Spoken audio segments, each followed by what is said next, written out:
You're locked into the Boomin' Freezer Show, powered by the best in the game, Classic Billiards, Metro Sportz Bar, Anytime Billiards, PNW Pool Thing, the RACK Billiard Club, Pechauer, Tommy's Tattoo Supplies, In the Box, Andy Gow, and Wayne Harriman. Let's jump right into today's show with our special guest, Andy Goldstein. What's going on? How are you? I'm good. I'm very well. I must apologise for my very croaky voice because I've been on lots of Disney rides over the last 3 or 4 days screaming like a child. Okay. So, although it might sound quite husky and sexy to some of your listeners. I like it. I didn't mean you, but I'm glad you do. But I can only apologise. It's not usually this deep. But I'm glad to be here. It's nice to see you, man. Thank you. Thank you for coming. We really, really appreciate it. I had no choice. You threatened me if I didn't. I didn't threaten you. But I didn't want to do it, but you both, you strong-armed me both. Yeah. Well, I had no choice, so I don't want to be here. He's handcuffed. Yeah, he feels safe though, right? You got to feel safe right here, though. Come on, look at it. You got to feel safe. I want to talk a little bit about professional pool. Like, you're professional, right? I mean, I'm trying to be professional. Yeah, I mean, it's something. As a kid growing up, I don't know if you're familiar with the sport snooker. As we have snooker over in Right. That's what I want to talk a little bit about your snooker background. Have you ever played Ronnie O'Sullivan? Yeah. So I went to school with Ronnie. Oh, okay. Ronnie and I were pretty close. I'm a couple of years older than Ronnie, although I look about 10 years younger. And Ronnie lived in the next road to me, and so we went to the same school. And I was always the best snooker player at school. Not that a lot of kids played snooker, but I was always the best player at school. And all of a sudden, this young little pipsqueak who was about 13 said, "I'll play you snooker." I went, okay. I didn't. I'd never heard of him, obviously. And so I went to his house. He was in the next road, and he had a snooker table in his garden at the back. And it was just like seeing something so magical. Like you'd never. I mean, the guy's obviously naturally talented, but even at 12 and 13, it was probably even more raw. He was quicker, and he had no fear whatsoever. And I was just in awe of him. I couldn't. One of my favourite stories I tell about Ronnie's. So I had to drive before him, and so I'd pick him up some nights when we got up the club. And I think he was about 14 or 15, and we were playing snooker on table number 1 at Ilford Snooker Club. And he went red, black, and he was on for a maximum. And he potted 15 reds, 15 blacks, yellow, green, brown, blue, pink. How old is he at this time? About 14. He might have been 13, he might have been 15, but okay, early teenager. And if people, your listeners, I'm familiar with snooker. There's 15 reds, and you've got 6 colours, and the ultimate, you have to pot a red, and then you have to pot a colour, and the ultimate is in one visit to the table to pot every single red with a black. It's 36 perfect shots, and it's called a 147. It's like the best. I'm a big fan, and I follow the 147s, all of his. So we're seeing a lot more of them nowadays, but back in the day, they're incredibly rare. And so Ronnie potted 15 reds, 15 blacks, yellow, green, brown, blue, pink, and he's plumb on the black like that. And he started taking the balls out of the pocket to rack up the next frame. And I was like, what are you doing? And he said, not with arrogance, but just matter-of-factly, he said, I won't miss it. He said what? I won't miss it. And I was like, I know you won't miss it, but I've never seen one. Yeah, so he's got to make it, right? Yeah. And he went, nah, you pot it. Of course. And I was like, no, you pot it. He went, nah. And then we just played it. He didn't pot it. Well, this is how he was, right? Yeah. Like, I know him. We did a little show in San Francisco for his Ronnie Hustles America, right? Yeah. Is that what he did? Yes, that's what he did. Yeah, I was meant to do that, but couldn't get time off from what I was. You'd have been great in that. I think Matt Smith did it, and he was brilliant. So yeah, it was a great show. But yeah, so I used to play snooker a lot, and the reason I got into pool was because I always wanted to be a professional snooker player. But what I realised when I saw Ronnie, and at Ilford, they had an abundance of young talent coming through, and I was nowhere near as good. And on the 3rd floor at Ilford Snooker Club, they had pool tables, and they had English pool tables. And I thought, well, I practiced when I was a kid on a 6x3, an English pool 6x3. And so I went in for a competition on a Sunday night, and I won it. And first comp I went in for, I won it. And I thought, okay, maybe English pool is my game. And there was no money in English pool. I think I went in for a world championship when I was 22, 23, and first prize was £1,500, so like $1,800. Right. And so I just realised that as much as I loved it, I'd have to play it for fun because there was no money. So I went in another direction, and then I came back to pool later on. So now full circle, you're playing Earl Strickland now. Yeah, well, he played me. Yeah. So what's the biggest difference between you playing Earl and Ronnie? Well, when I played Earl a couple of days ago, I'm familiar, obviously, with Earl and his antics. And I've presented the Moscone Cup for Sky for about 9 years. This year will be my 10th, actually. And so I know what he's like. And so I was really excited about playing him because he's an absolute legend. Right? When you talk about the game's greatest ever player, it's either him or from Reyes, in my opinion. Yeah. Is that fair? Yeah, fair enough. Shane Van Boning on his way to that conversation, but absolutely. Yeah. And so when I was paired with him, it was like a dream come true. But all the other matches, I played in the US Open and I played in the UK Open, and I did myself proud. I lost in both of those, but I did myself proud. Like, I come off the table and I was like, okay, I couldn't really have done any better. I was beaten by the better. But when I played Earl, I just, I can say shit, can't I? Sure, of course. I just played shit. Say whatever. I gave him too much respect, if that's a thing, because I should have just played my normal game and I didn't. And I said to him after, I think I got one rack, and I said to him afterwards, I'm sorry I didn't give him my best game. And he's like, that's okay. Was he talking to you during the match? No, he wasn't. He was talking to the crowd a bit. Oh, okay. But I was just a bit annoyed that I've just played shit. And thankfully, the format here is everyone gets 2 shots, right? And so I thought, okay, well, at least I've got another chance. And then I was still looking for my first ever win. And then it came in the next match, which was one of the greatest moments of my life. Yeah. No, it was a great match, actually. It was a close. Yeah, it was close. It was a little tense, right? But I think the whole room was rooting for you there. Oh, that's nice. Yeah. Do you know what it was? It was bizarre about it. So it was a race to 8, and I won 8-6, and I was 8-4 up. Yeah, you had a chance to close him out I early. had a chance. Which ball did you miss? The 8 It's 9. or the 9? It's 9. Yeah, I've only watched it back maybe 40 times. Well, Andy, you don't play a lot, right? I know you train for this event, right? But so you don't really in play. practice for this, I played once a week for about 4 months. And Yeah, then that's the fair last- enough. No, because These guys are playing 8 days a week, Yeah. 25 hours a day. Right. yeah, you know. these are shots that I'm used to making, right? But it was just I get it. just one of those things. So anyway, I missed it to win 7-4, and then go 7-5, then 7-6, and then I won 8-6. But when I watched it, I always watch back whatever I do, be it playing pool or if I'm doing Smart. something like that, Absolutely. just to learn from it. And I was watching it back and I was thinking, fucking hell, it was 7-6. It could have gone 7-all. And I think if I would have thought like that when I was sat out there, I might have played differently. But I was so relaxed going into that, what turned out to be the final rack, that that didn't pop into my mind. If I was down on that 9 ball, thinking if I miss this, it goes 7-7. You could have bottled it, Yeah, or it would have been better. yeah. You could have. I hope I wouldn't have bottled it, but yeah, Yeah. it would have been a lot tighter. But thankfully, that didn't pop into my head.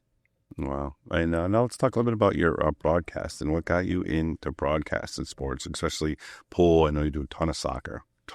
Yeah. But how did you get into broadcasting? Shout out Talk Sport. Thank you. Yeah, so my journey into my job now is quite a bizarre one. So I always wanted to do what I'm doing now. I was really no good at school. And I always felt that if you said, I want to be a TV presenter, a radio broadcaster, it was a little bit like saying, I wanted to play soccer for England. You know, I wanted to be an NBA star. It's a little bit like a pipe dream, and people are like, okay, but what do you really want to do? So I didn't really chase it. I didn't really do it. And then I was about 26, 27. I got a job in a publishing company. I was office manager. And for one reason or another, I left that job. And then I got a job in the post room at Channel 4 television. And I was a little bit too old for that. Everyone else was about 20, 21, 22. And I was about 28, 29. And I was only temping there. I was covering someone. And then one evening I was in a nightclub and I saw an old girlfriend at school that I hadn't seen for 10 years. And she said, what are you doing? What are you up to? And I said, I work at Channel 4. And I didn't tell her I was in the post room. And she said, oh, we always knew you'd be a TV presenter. And I went, that's what I do. I'm a TV presenter. And she was like, oh, great. And I thought, that must be the reason why I'm in that building. And this was way before social media. It was way before people just wanted to be famous. Yeah, so give me a year. Like, I think Facebook was 2004 or something like that. This would have been about 98. Oh, yeah. Wow. So it was a It's a job. long time. Yeah, it was. Yeah. People didn't want to be a TV presenter to be famous. They wanted to be a TV presenter because they were good at it. Right. Whereas now, Yeah. Total different. Yeah, A lot less people, a lot less everything. Yes. And so I had more chances. And so I met a guy called Andy Peters, who was a TV presenter and also an editor. And I sat down with him I gave him his post and I said, I want to be a TV presenter, what do I do? And he told me to go make a show reel, which was like a 3 or 4 minute taster tape of everything. And then I got a book called PACT, P-A-C-T. I don't know what it stands for, but it listed every production company in the country. And I sent my show reel to every single production house by taking in my show reel in 2 big sports bags. And when no one was watching, I put them through the franking machines and sent them out to about 200 companies and got a few bites. And then that's really how I got my first chance. 200 of them, huh? Might have been a bit more. But Coach sent us for this and I illegally. That's awesome. Didn't pay for any of the postage. That's great. That's a great story. Yeah, and then I just got into it that way. I did a lot of TV stuff quite early on. I was given a lot of chances. And then about 2008, I got a chance to cover at TalkSport, which is where I am now. And I haven't left since. I now present Drive Time 5 days a week. Our audiences are huge. We are the biggest sports radio station in the world. Yeah, I saw your followers on Facebook. You had like over 4 million followers, I believe. Huge. That's a huge number. Yeah, and I absolutely love it. We do 3 hours a day, we're on 4 till 7. About 95% of the show is football, or soccer as we call it. Right. I try and crowbar in snooker and pool as much as I can.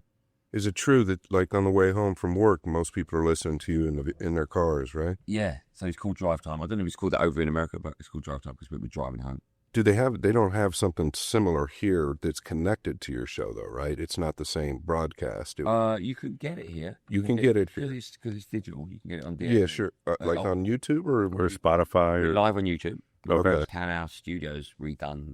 They look like something out of the Millennium Falcon. They look pretty cool. You can get us on. We've got an app. TalkSport got an app. Okay. And so, yeah, you can get it on your phone. You can listen in your car. Yeah, we're huge. Yeah, it is big. I actually watch it. You and I have talked offline or online quite a bit for last year. So we met at the U.S. Open last year and had some fun. I got to ask you, Andy, did you guys buy those views? Did we what? Did you buy the followers? What does that mean? I was just curious because you can buy followers. Oh, right? can you? Yeah. And we're looking to find out how to. What? I'll get some of them. What do you mean you can buy them? What? They're people. They're not. Well, that's why I'm asking you. Did you guys buy any of that 4 million? I doubt it very much. I'm guessing it's illegal, right? No. It's a thing. Do that? Yeah, it's a thing. Well, I need to do that. That'd look great, wouldn't it? That'd get me into a lot of things. Well, nobody will know. I mean, There must be a way of finding it. I don't know if there is, but I just was I mean, obviously you didn't buy any. No. Okay. I might now. You've told me that. How much of that? Well, if you had, I was going to try and find out how we could. Oh, I see. How many followers have you got? You got 4 million? About 40. Okay, we'll have about 50 after this. Hopefully. All right, good stuff. We're working on our followers. We've got a bunch of different bases, a couple different pages. Somewhere, right? Everyone starts at 0. Yeah. We got our numbers are growing for sure. Yeah. Well, if you want to know, forget about it. Yeah, they're growing. No, we're doing well. We're doing well. We're crushing like normal startup podcasts. Okay. Yeah, we had a series of 6 episodes first. Yeah. Now we're doing a series of 10, right? We don't know whether we're going to put you first or me first on the series. I think you should be the one. I think it should be me. Why would it be you? You're in anyway. You're in mine. Yeah, I know. You're being the first. You'll be in my one, all right? Yeah. So I think it'll be you. I just really want to know. You guys, you probably wouldn't know, but you didn't buy any followers. No. Okay. I believe you. Quite hard on, like, if this was a court case, I'd be worried about being guilty now, but... But you don't even know. Innocent. There's a chance that somebody on your team did this, and you just think that you got 4.1 million followers. No, I tell you why I know we didn't. It's a great accusation, but I tell you why I know we did. Because it's been a slow build. Okay. Because it's not something we just started up yesterday. So I'll go with it. TalkSport have been on social media for a long, long time, and I remember when we got to like 100,000 and then 250,000. Because you get a plaque, right? Yeah. It's taken a long time. Okay. If I look you 2 up next week and you got 5 million, I know you've been fucking about. I ain't even buying them. Okay.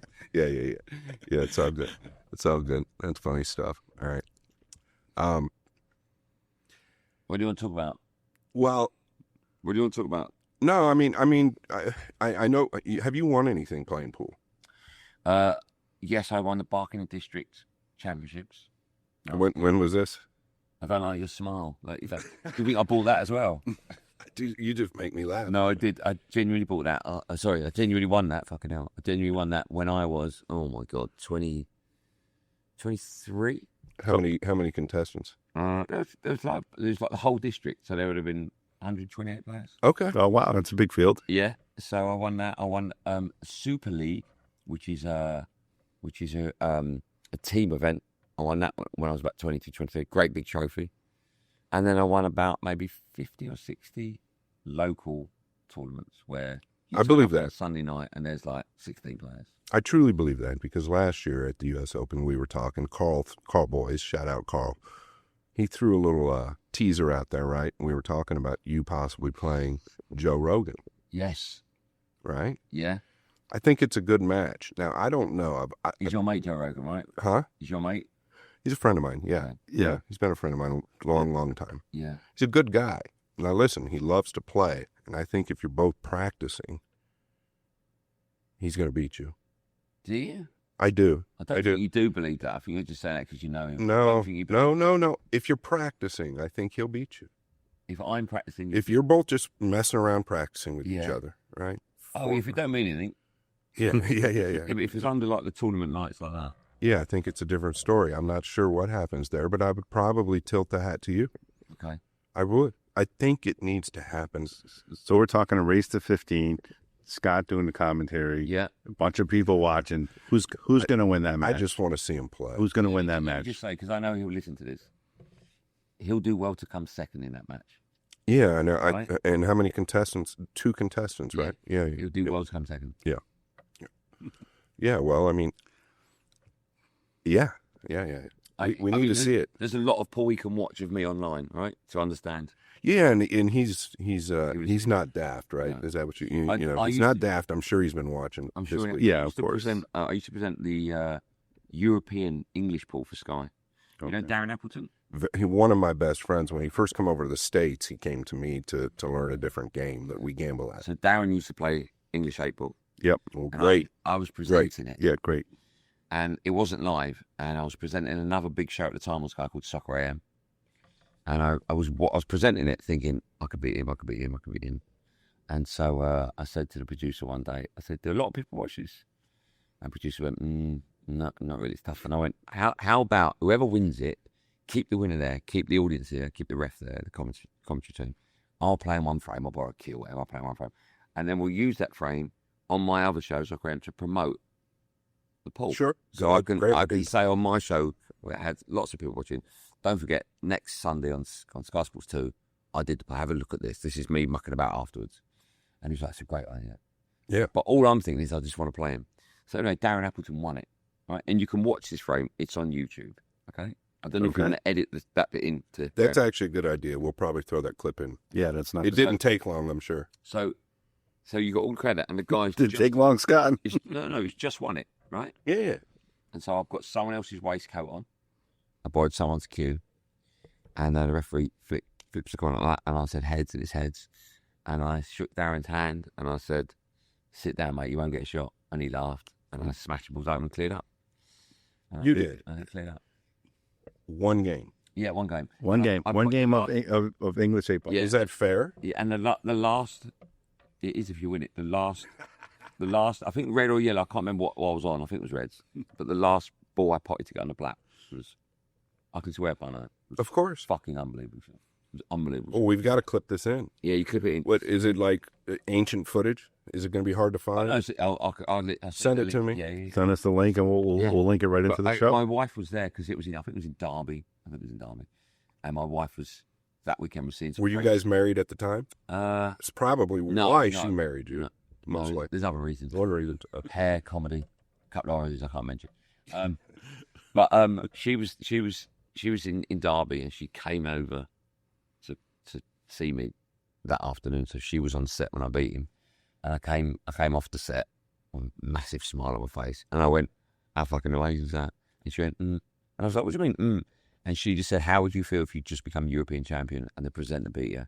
And I went, "Oh yeah, it's quite bad." But yeah, and Darren never lives it down. Of course, every time I see him, I remind him of that. Yeah, I'm going to shoot him a message. Well, I'm going to message him as well now. Do it. Yeah. Do it. Just text him. just sat with Andy Goldstein. He mentioned one game of 8-ball and see what he says. Okay. Yeah, we'll do that. You know, we're talking about winning things, and outside of pool, Yeah.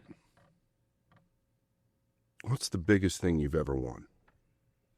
Think about it. Apart from the hearts of millions of listeners on my radio Oh, station. wow. Very, very, very good. Wow. What's the one thing I've The biggest thing that you've ever won? I thought I won a house once.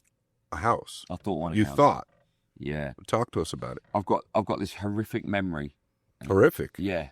It sounds like it'd be a great memory. Yeah. No. Almost. So when I don't remember anything.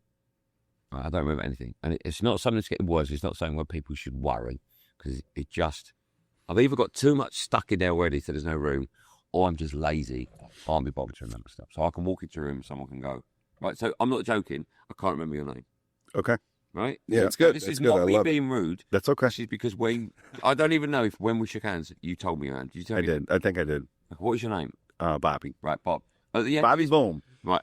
At the end of the podcast, ask you to tell me your name, and I will forget it. Okay. Right? And this is not me being rude. That's okay. It's just because unless I make a conscious decision to remember a fact, it goes. Right? Okay. Well, why don't you make a conscious decision to remember Bobby's name? Okay, now it's in. So Okay. in my head, you're Bobby Ewing. Right? It has to be connected to something. Bobby, I won't Bobby Ewing. Yeah, okay. Honestly. Sure.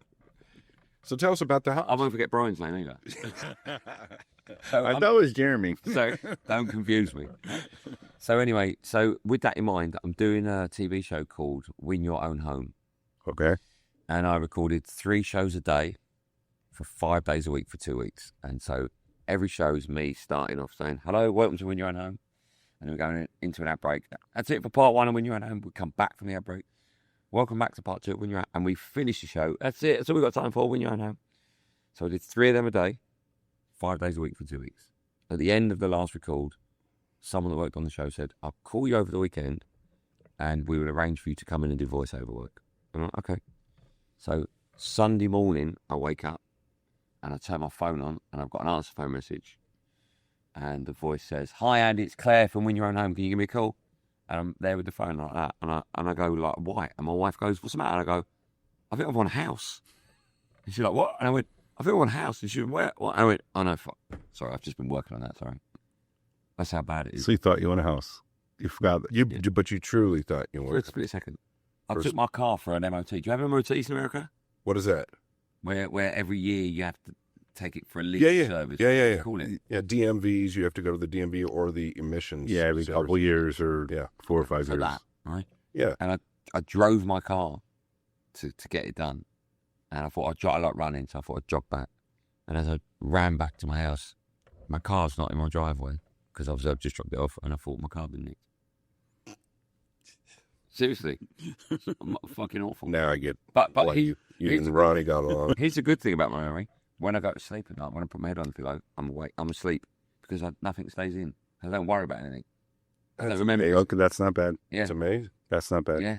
And, like I never ever have a bad night's sleep. That's No very good. kidding. Ever. Oh my God, I'm so. That's really awesome. Because That's nothing unbelievable. stays. Look, I'm similar, believe it or not. look at your I'm hair. similar. Well, the hair probably releases all the. What is it with the hair? What is your hair? I've What's not up? got one grey hair because I don't remember anything because I don't have anything on my mind. There's no bad. Oh, what about he? He died. This isn't Did it? died. None of this is died. This is your How natural. dare you? It- No. I'm being sincere. No. It's all Well, we you got enough hair to die because I would. Yeah, I got a lot of hair. I've You got- look, got a lot of hair You up know there. what? It's getting thicker. And I'll get older. It's getting thicker as you get older. And get this, in September, I'm bringing out my own hair wax. This is true. Oh, your hair wax. Yeah. It's called Goldstein's. I don't know if I can tell you what it's called yet. I'll tell you, mate. It's called Goldstein's Golden Paste. That's an exclusive. No kidding. We You said got it right here. Would you both have my paste in your hair? Would you do that? 100%. I'd take a shot. Okay. Sure. Let's do it. I'll send. I mean, you don't need any, but I'll send you some. Well, I might be able to use it on the pool table. Okay. Wax the ball. Oh, yeah, you heard about that. Illegal, Wax skate. It's not illegal, is it? Oh, that's another minefield we've gone there. Well, yeah, we'll Yeah. deal with that later. Yeah. But my hair is unbelievable, right?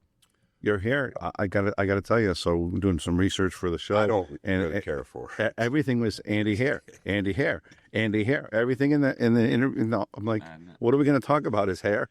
Yeah. You know, that was it. It's nice. It's not nice. It's not nice. It's unbelievable. I know that you can get those implants in Turkey, right? And they really discount. Yeah, discount. You've never been to Turkey. My lawyers are listening to this. All right, so just be careful. Okay. You can look at it, you can touch it, you do what you want. There are no plugs. There's no grey. I'm a freak. Do you have a stylist that travels with you, or how do we get it like this? One does the front, one does the back. Oh, okay, yeah, the other two, one side each. I gotcha. Just to get it looking. That's why I didn't want to wear the headphones. That's why. So I'll tell you, at TalkSport. That's true, by the way. Before the show, he did not want to wear that. Yeah, at TalkSport, we've had our studios all done, and so they've asked us if we would wear earplugs instead of headphones. Yeah. And I was the first person to go, fucking right, let's put them on, no more headphones. So it stays like that. So, I think you had a birthday party at one point. I've done research outside of the internet, right? Yeah, I don't know where this is going. This is interesting. Okay. You had a birthday party at one point, and I think you were a little bit pissed, right? Like, and what that means in Europe or the UK is he was a little bit tossed, right? He was a little buzzed. So that means something different. Tossed? Oh, really? Yeah. I don't want to know. I could imagine.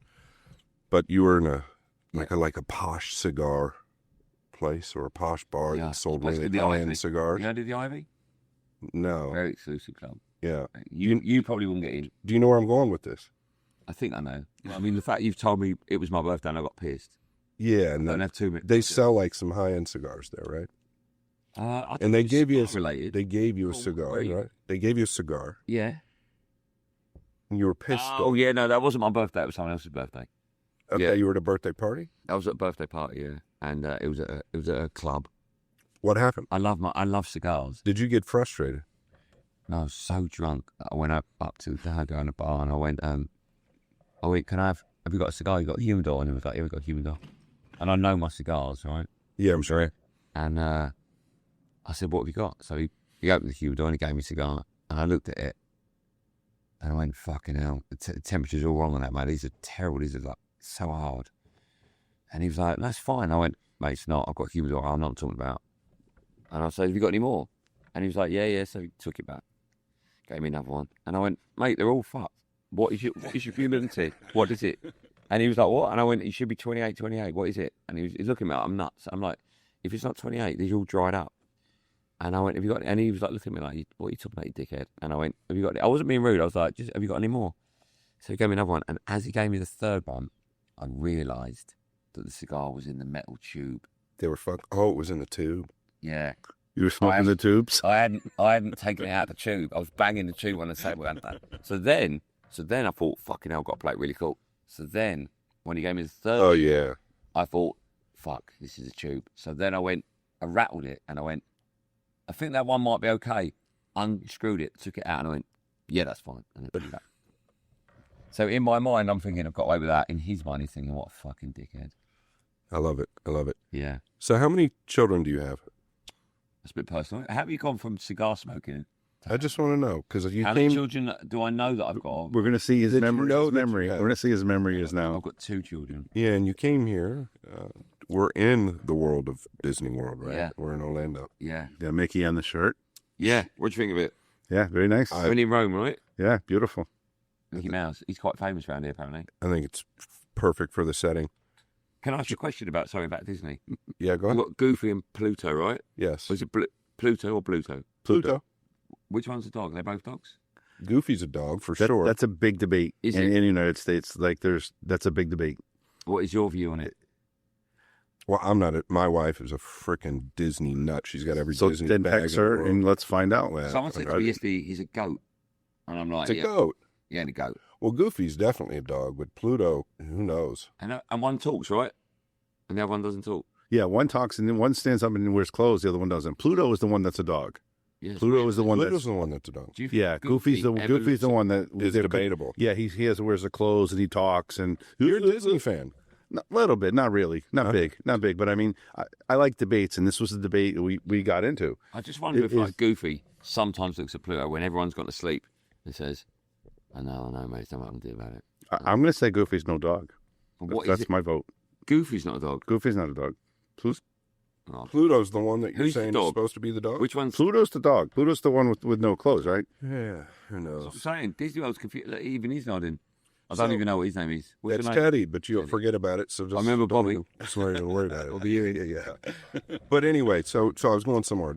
Your children kind of ran you ragged. Yes. On the roller coasters. Yeah. What do you think about roller coasters? I never have been on a roller coaster till I went on one this week. In fact, I went on 2 this week, my first and my last, because whoever invented roller coasters, they should be locked up. Genuinely, if you're listening to this now and you're female and you've started dating a roller coaster architect, stop dating him, because he's obviously a fucking lunatic. Yeah, it's the easiest way to die. We weren't designed, humans, to go that fast. We weren't designed to go around bends, up and down. And so we went to what was it? Universal. We went to, and they've got this roller coaster there. It's called something like the Rip Rock. I can't remember what it's called, right?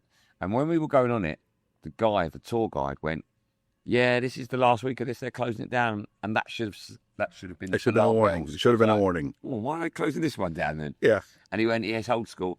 And I'd never been on a roller coaster before, and I was with my kids, and they were like, "We got to go on it," and I was like, "Oh, for fuck's sake, okay." I've shown you. You showed me the pictures and the video. How'd it work out for you? Well, this is why his voice is jacked. That's one of the reasons. That's it. The most horrific experience of my entire life. I'll tell you a funny story, right?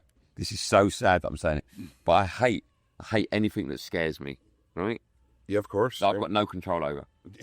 That's what it is. After that, I can't believe I'm telling you this. After that, I was like, fuck rides, I'm not going to. So then we were walking around Universal and they got the Jimmy Fallon ride. Jimmy Fallon? Yeah. Jimmy Kimmel or Jimmy Fallon? Jimmy Fallon, right? Yep. Have you seen it? It's just just an immersive 3D ride, right? Yeah. So we go into this big theatre and imagine you go to the cinema, and so there's about 10 rows deep and about 30 long. And I'm looking at it thinking, well, the floor's wooden and the chairs, and there's no way they'd sling everyone about.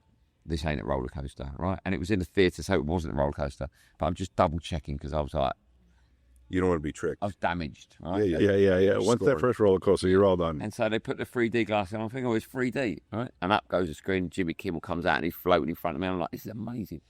And it's something about Jimmy Kimmel. You got to ride around New York and you got to chase him in the car. Anyway, so we're all in this fake car, whatever. It's all 3D. I'm not moving. Apart from it's on hydraulics and the whole platform goes left and right and forward and back. It doesn't move, but it does. But it doesn't. But if you had a 2-day-old baby and you put it in the seat, it ain't even falling out of the chair, right? Anyway, all of a sudden, I'm going around New York with Jimmy Kimmel, and our car that we're in goes onto a roller. What's it called? Yeah, like a track. Like a track. Yeah. And I'm thinking, fucking hell, this brings back memories. And it's just a cartoon I'm watching, right? Animation. And it goes down like that, and then it starts going up, starts climbing. So obviously my chair goes back, but I'm in no harm, and there's no danger. As it gets to the top and everyone starts screaming, I had to take my glasses off. And it scared the fuck out. You thought it was real. I thought I was going to die. Yeah. Yeah, so I go to Disneyland in California with my girlfriend, wife, twice a year. They've got a very similar ride, and it's equivalently as bad as a regular roller coaster. I know, but it's not, right? It's not, but your stomach still does that thing. Yeah, because you got to think, I'm not scared of the actual roller coaster per se. I'm scared of the feeling it gives me. Absolutely, yeah. And my wife afterwards, why are you so scared of it? And I went, think about what I do for a living. I sit behind a desk for 3 hours a day and talk. I'm not moving fast there. My favourite sport is golf, snooker and pool. The slowest, probably the 3 slowest. I like calmness. You play golf? I try and play golf. Is your pool game like your golf game? Or your golf game like your pool game? I've just started playing golf properly now, so I'm playing off 20. What's that mean? Handicaps. Handicaps 20? Oh, yeah. That's not bad, is it? Or is it terrible? It's like, I don't know. That's terrible? Bad. Terrible. That's not terrible. What do you play off? No, I don't play. Oh, right. I only You can't say. I only judge. I can If judge. you don't play. This is what I do. You can't do that. It's like you in the booth. You can do that. Oh, you can't? Yeah. This is what we do. We commentate and we talk. And I'm terrible. I think I would beat you playing golf, though. Oh, no, I you already know I'd beat you playing golf. No, you wouldn't. You would 100% I'd beat you playing golf. You'll never tell. I promise you I'd beat you playing golf, and I don't even play. I promise you, and I don't play, but you've got no chance. We've got 2 chances, slim and none. But honestly, that might be one of the most ridiculous statements. it's true. It's dead true. And I'm telling you, but I don't play. I haven't played. I swear to God, I have not played golf in 14 years. Yeah, but you used to play. A little. Yeah, but I gambled real high at it, right? So I went in the water like 8 times on 18, and I was leading. It cost me like $15,000. No good on. So I wrapped every club around a palm tree. But I don't think you could. Was that your was that your last set, Scott? That was the last time I played. It was, huh? Yeah. Okay. And with that in mind, that's why he thinks he can beat me. Well, I just know that my natural talent is a little bit higher than yours. I do. I'm being honest. If we had the race tonight in pool, what would the score be? We haven't played, have we? No, we haven't. I haven't played in a while, so I better be careful what I say there because you've been in heavy competition. Yeah. So I don't know. It'd be really close, probably. Do you think so? Yeah. Let's have a race to 5 later on. Maybe. Yeah. Yeah? Yeah. When was the last time you hit a ball? I've seen you on YouTube. It's been a while. Well, I don't even know. Bosnia. Oh, it was terrible. I did win 2 rounds. Okay, let's play. Kopinyi freaking tossed me in the. They put me on the TV table. It was frightening. Oh my God! So it's like you can't handle any kind of pressure. Wraps his clubs around trees. No, I used to be able to handle it. When I turned 40, it all just went south. How old are you, Andy? How old do you think I am? 52. Don't you know? I'm terrible at this game. Yeah, I'm 36. Yeah, you look young. I'm just 2. Yeah, I look fucking great for 50. You look very good. I really do, don't I? You look very good. I would say I'm probably the best looking 52-year-old on the planet. No, you're very genuinely. Handsome. You're very handsome. The hair is, if it's real and not synthetic, not colored, it's amazing. Turkey. No turkey. Well, you can get hair in Turkey. I heard like very good prices, right? And it lasts a long time. That's what I hear. This, right? You see, his hairline is a little high up here, so that's what gives me mine just a little bit. Let me tell you this, right? Yeah. And remember what I'm going to say. You can go after my wife. You can go after my kids. You can go after my dog, Dr. Scooter Frank, my dog. I love him probably more than the other 3 I've mentioned, right? Never, ever go after my fucking head. I will come after you higher, and I'll get you. I love it. I love it. Right? Yeah. It's all real, my friend. No, I believe it. It is beautiful. It really is. It should be it should be a product of its own. It's got a product of its own coming out soon. Yeah. I know it does. Yeah. What's the name of the product? Goldstein's Golden Paste. Love it. Ship him one. I'll try. Soon the whole world will have my paste in it. I like it. You got anything else, Bobby? It's been fun with this guy. Bobby? No, a lot of fun. Appreciate it. What's your next goal in billiards? What are we doing? Are you going right to the US Open and take it down, or what's the next step? My next thing, I want to get an official ranking. I'm really desperate for that. Okay. We know Emily. We could call. Well, I've tried. I've said to Emily, like, what's it going to take? But she's like, no, it's got to be real, which is quite annoying. Because we did have her on the podcast. We can say, hey, they think Andy guy, what can we do? We got to work something out. It's to do with money, right? You need to win money. I don't care. Whatever I win, I'll donate. I don't care about the money. I just need a ranking. And so I'm going to make it harder for myself if I lose my first round match, because then I've got to win 4. And I think I've got to win 3 if I win from the state. You're not going to the US Open? No. I can't get time off work. It's not going to be the same. Your man, Ryan, yeah. We had fun last year. We had a great time. Here's the thing. If I take another week off work, I'm letting down millions and millions of listeners. I get it. You can't do it remotely. You have to be in studio. It's not the same. Yeah. I can't be responsible for so many housewives thinking about taking their own life. I get it. It's You're like big responsibility I've got. Where's Goldstein? What am I going to do today? He's the greatest. They love you. That's your opinion. Just keep it to yourself. There's 2 things I've confirmed here during this podcast, and one is that you didn't buy followers. Yes. And the other one is that you don't like roller coasters. I hate roller coasters. Yeah. And if you find me someone that likes them, I don't like them. No, I don't like them. I don't like them either. Yeah. All I ever see is... I would never trust someone that likes roller coasters. That's a really good... They'll sleep with your wife going. That might be my first question when I meet somebody. Yeah. Do you like roller coasters? Yeah. Do that. Yeah. See, like, I walk into a room in England, and if I say to someone, who's your football team? Not soccer, who's your football team? If they say I don't like soccer, I'm like, fuck off. I bet you like roller coasters. No shit. Don't want to talk to you. Go over there on Pegasaurus or whatever it's called. Yeah. Oh, I've had fun. This has been fun. Thank you for having me. Yeah, thank you very much for hanging out with us for a good afternoon. Well, it's pre-recorded, so I don't know. I really think he should. I should be the first one. I think you got to be first, Scott. Scott, Why? did you see the show? I saw it. Scott. It's a really good show. Rogan wants me on the show. Like he wants me on his show. Yeah. Because I've had the craziest gambling. This is the show we talked about. He won $900,000 playing pool. Well, 1.2 million. 1.2 million in a pool in like a week and a half. Yeah, but So that's what we talked about. It was riveting. It was unbelievable. I'm doing this for free. no, we're gonna send you an invoice. What you say about? I've got to pay you about. Yeah. Okay. You send that invoice, son. It's going to get filed, right? I love it. I've got a bad back. I've done it on the roller coaster. Be careful. We've had a great time. Thanks This for was having fun. me. It's been great. Thanks, buddy. Yeah, thanks a lot. Pleasure. All right, man. I appreciate it. Remembered, see? All right, you did. Great job. That's him forever. I love it. If I see you in about 4 years, I go, there's the Bobster. Awesome. Did my best to the 4 people. Take care of the hair. I Good will. job. I will. Very kind of you. Thanks, man. Shout out to our amazing sponsors, Classic Billiards, Metro Sportz Bar, Anytime Billiards, PNW Pool Thing, the RACK Billiard Club, Pechauer, Tommy's Tattoo Supplies, In the Box, Andy Gow, and Wayne Harriman. Make sure to check them out, and thanks for supporting the Boom and Freezer Show.